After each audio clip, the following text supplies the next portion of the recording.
Having a great team experience takes work, and it's something that you should be looking to review regularly. There are 6 key steps to the team's experience journey, and today we're going to walk through them one by one.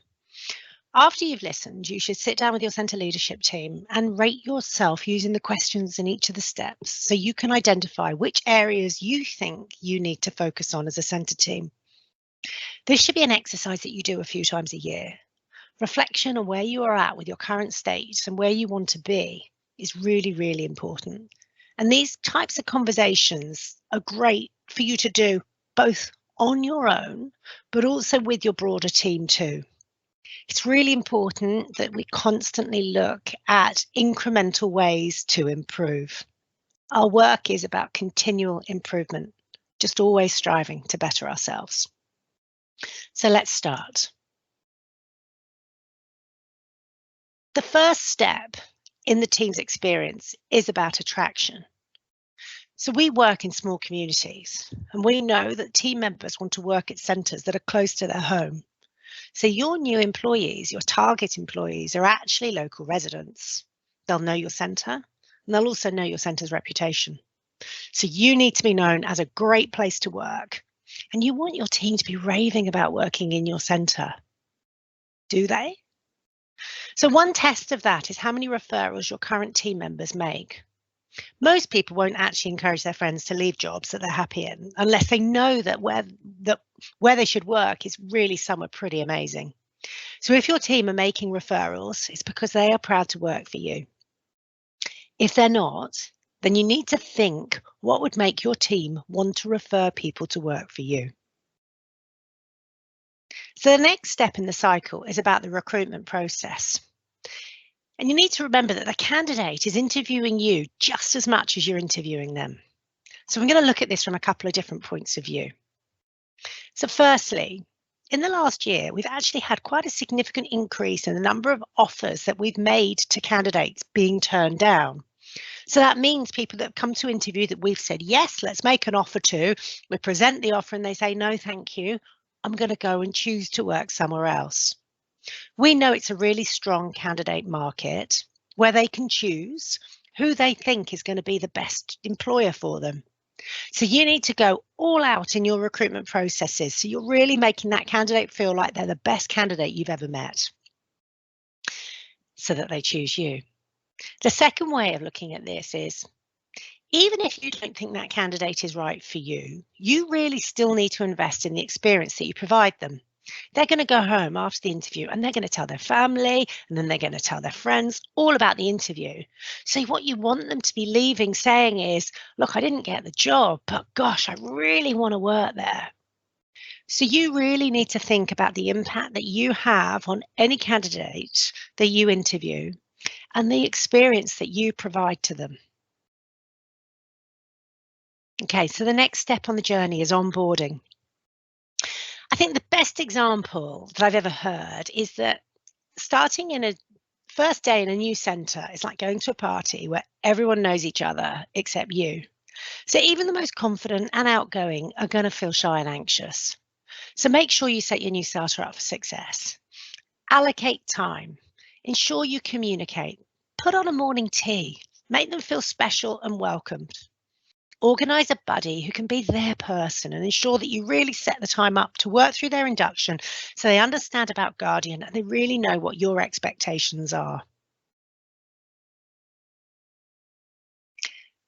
The next element in the team experience journey is about retention. We know that the number one reason that people leave us is because of the relationships they have with their manager or the culture in their centre. So it's really important that you and your centre leadership team have really genuine relationships with each of your team members.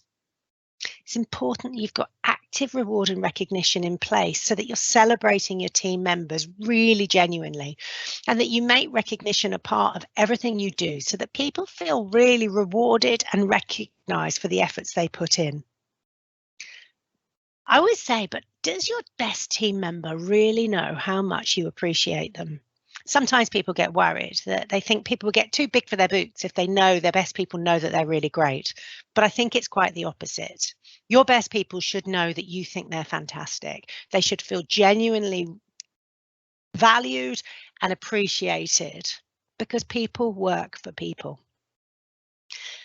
Another factor in retention is about work-life balance, and something that we hear about a lot.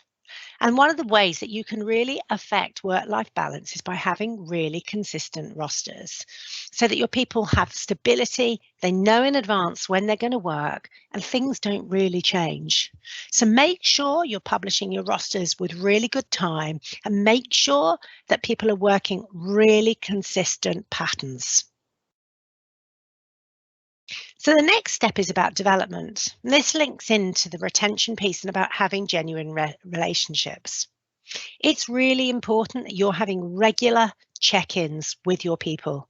They don't have to be a big deal, right? This doesn't have to be a big event, but having genuine, authentic check-ins with your team really enables them to feel like they're understood and known, and it enables you to understand what their different motivators are and what it is that they want to develop.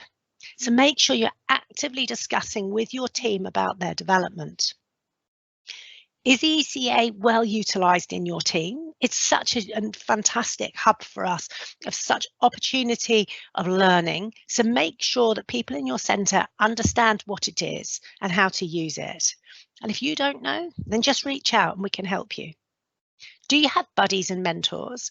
I think sometimes people feel afraid of development because they think, I don't know how to, and it all sits on me. It doesn't sit on you. Across your centre, you have many specialists in many areas. Make sure that you're using your team members who are great at different things to train, to mentor, to coach others so that they can improve. It also means that those people who have these great skills, they feel really well used and they feel really appreciated and they feel really understood by you. So it's a really all-round win, that one.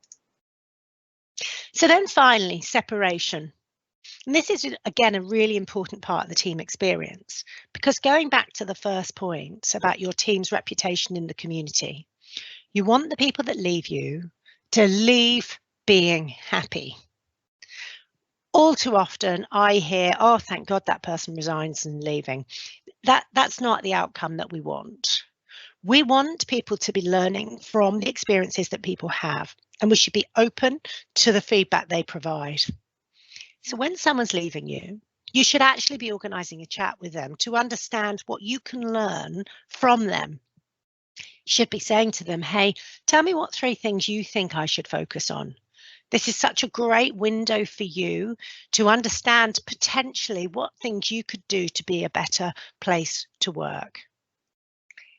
Having a great team experience takes work, and even just starting to ask yourself these questions is an absolutely great step forward in making sure that you're a great place to work. So dedicate some time, work through it.